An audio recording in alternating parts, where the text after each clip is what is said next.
Episode 2 diawali dengan Gi-hun yang teringat tentang apa yang dikatakan Dachiman, yaitu tentang kunci untuk bertemu dengan orang-orang yang bertanggung jawab atas permainan yang mematikan itu ada di sakunya.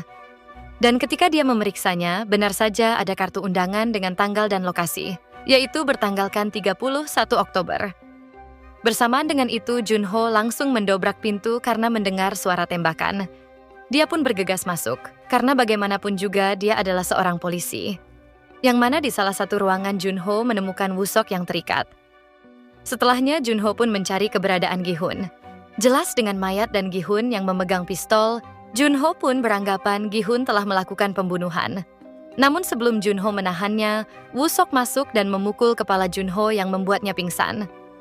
Woo-seok yang menyadari bahwa Gi-hun tidak mengetahui siapa dia, Woo-seok pun menjelaskan bahwa dia adalah anak buah Tuan Kim.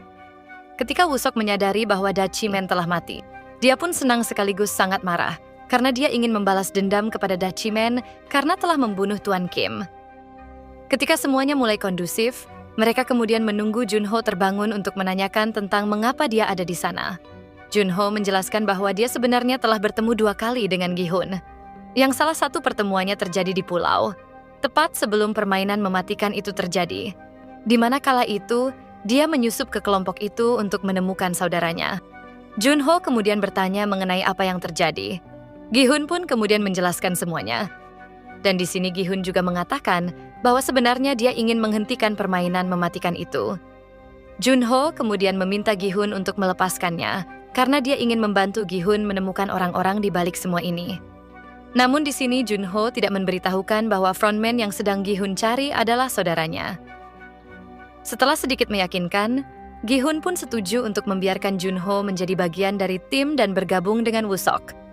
Gi-hun kemudian membawa mereka ke tempat dia menyimpan uang. Namun di sini Junho memberitahu bahwa dia melakukan ini semua bukan demi uang. Dan untuk melawan pasukan bersenjata di pulau itu, Gi-hun pun telah menyiapkan senjata dan amunisi yang telah dia kumpulkan selama ini dari pasar gelap. Yang mana Gi-hun menggunakan koridor di hotel untuk berlatih. Gi-hun memberitahu Woo-seok bahwa dia butuh tim. Gi-hun juga mengatakan bahwa mereka bisa datang ke sana untuk berlatih kapan saja. Setelahnya Gi-hun pergi menemui Ibu Sang-woo dan saudara laki-laki Sabiak. Dengan melihat mereka baik-baik saja, Gi-hun pun tampak sangat senang. Karena dia telah berjanji kepada Sabiak, pada keesokan harinya Gi-hun pergi menemui orang yang menyelundupkan orang keluar dari Korea Utara. Dia pun mendapat kabar terbaru tentang apa yang terjadi dengan Ibu Sabiak. Pria itu mengatakan bahwa dia masih hidup, tetapi saat ini mustahil untuk memindahkannya keluar dari Korea Utara. Namun Gi-hun tidak terlalu peduli karena dia hanya ingin semuanya segera selesai. Saat Gi-hun hendak pergi, seorang gadis bernama Noel berjalan menuju tempat itu. Kala itu dia berusaha mencari keberadaan anaknya yang belum diketahui keberadaannya. Orang itu mengatakan mungkin anaknya telah meninggal, akan tetapi mereka tidak menemukan mayatnya. Namun Noel yang tidak bisa melupakan anaknya, dia pun menawarkan lebih banyak uang untuk mencari tahu lebih tentang anaknya. Di mana Noel bekerja di taman hiburan sebagai salah satu karakter.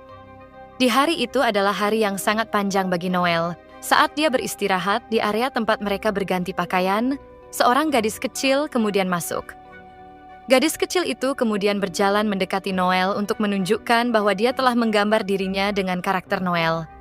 Sampai di mana dia pun mengetahui latar belakang gadis kecil itu. Yang mana ternyata gadis kecil itu mengidap kanker darah yang sangat langka. Dan ayahnya hanya seorang pelukis karikatur di taman hiburan di tempat Noel bekerja.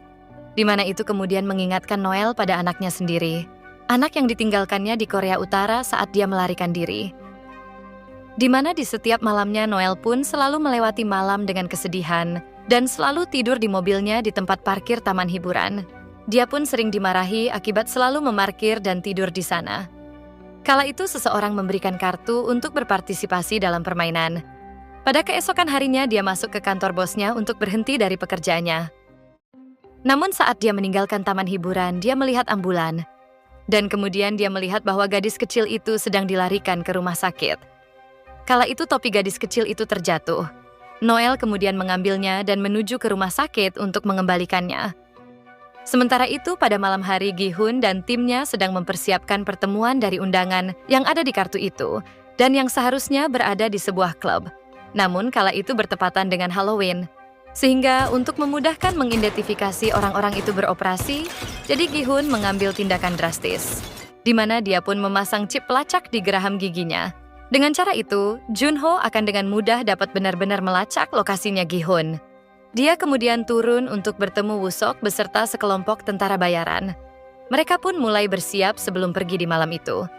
Dikala itu, Gi-hun memutuskan untuk menelpon putrinya.